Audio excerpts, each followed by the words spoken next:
Hello, the student of class 8. Today we will read from the book of First Images, lesson number 11, because the lesson number 10 is written in the comic mode and which is adapted from the Austin James novel. So, you have to complete yourself to reading the comic and give the answer, right to answer. If you will face any problem, I can solve it. Now, open your book and we will read the lesson number 11, the portrait of a lady. This is the story of the writer Khushwant Singh. When he was a child, he stayed with his grandmother, and this is written in the biographical mode. Let's now read the lesson. Open your book. We will read. My grandmother, like everybody's grandmother, was an old woman. She had been old and wrinkled.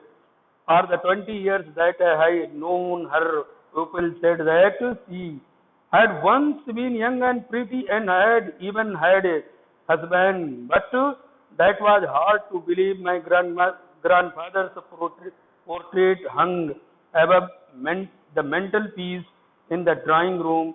He wore a big turban and loose-fitting clothes. His long white beard covered the west part of his chest, and he looked at least 100 years old. In this passage, the writer describes about the living condition of his grandmother, and he also says his grandfather had died, and his picture is on the mantelpiece. He is now looking more than 100 years old. He did not look the sort of a person who would have a wife or children. He looked as if he could only have lots and lots of grandchildren. As for my grandmother, being young and pretty, the thought was almost revolting. She often told us of the games she used to play as a child. She seemed quite absorbed and undignified on her part, as we treated it like the fables of the prophets she used to tell us. The writer also describing about her when his mother said to the games which she played in his childhood, he became puzzled, absorbed, because his condition was so terrible, so old that cannot be more old. She had always been short and fat and slightly bent. Her face was a crisscross of wrinkles running from everywhere to everywhere. No, we were certain she had always been, as we had known her, old, so terribly old that she could not have grown older, and had stayed at the same age for 20 years. She could never have been pretty, but she was always beautiful. She hovered. Now,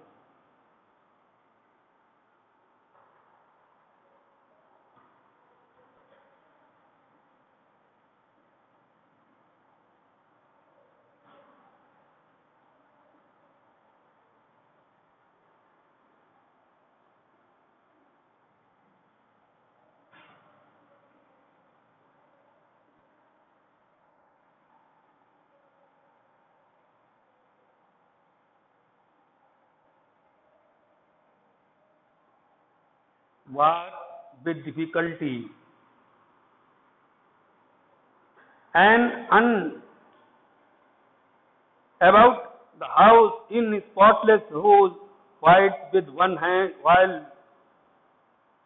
hand resting on her waist to balance her stoop, and the other telling the beads of her rosary.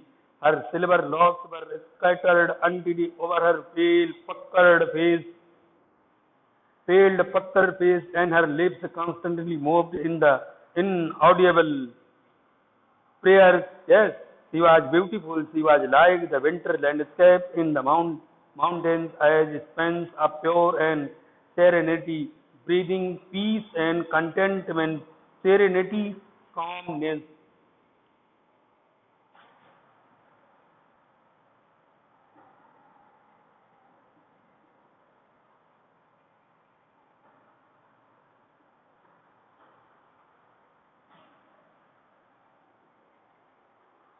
The writer describes his grandmother was always continuously, continuously telling the beats of her rosary.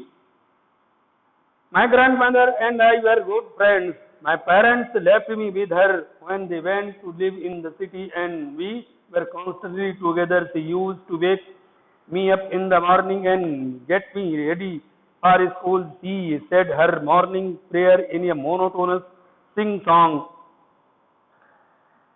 while she bathed and dressed me in the hope that I would listen and get to know it by heart. I listened because I loved her voice but never bothered to learn it. Then she would test my wooden slate, which she had already washed with plastered with yellow chalk, a tiny Etherine ink pot, and a red pen. Tie them in a bundle and hand it to me after a breakfast of a thick stale chapati with a little butter and sugar spread on it. We went to school. She carried several stale chapatis with her for the village dog.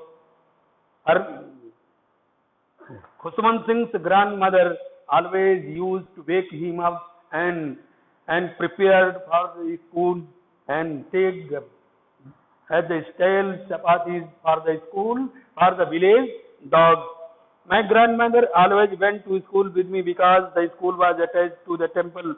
The priest taught us the alphabet and the morning prayer while the children sat in rows on either side of the veranda singing the alphabet or the prayer in the chorus. My grandmother sat beside reading the scriptures. When we had both finished, we would walk back together. This time, the village dogs would meet us at the temple door. They followed us to our home, growling and fighting with each other for the chapatis we threw to them. When my parents were comfortably settled in the city, they sent for us.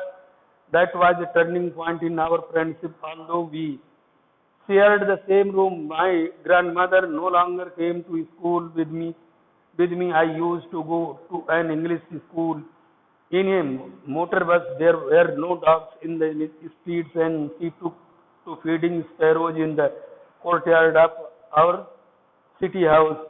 As the year rolled by, we saw less of each other for some time. She continued to wake me up and get me ready for school. When I came back, she would ask me what the teacher had taught me. I would tell her English words and little things of Western science and learning the law of gravity, Archimedes principles, and world being round, etc.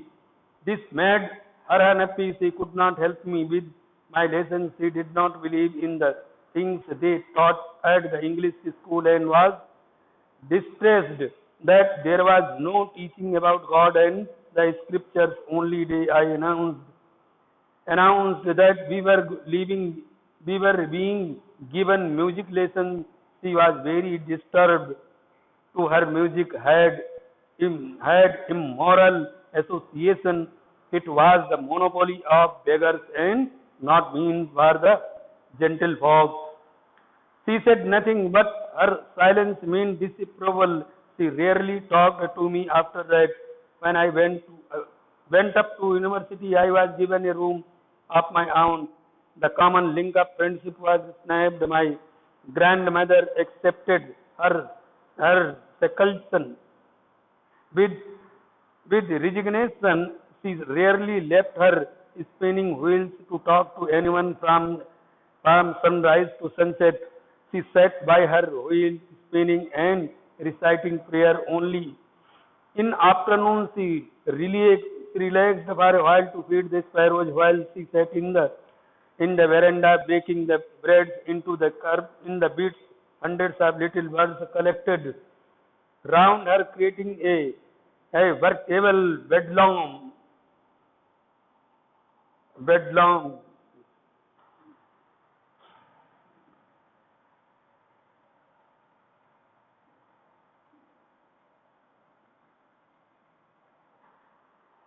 A scene full of noise.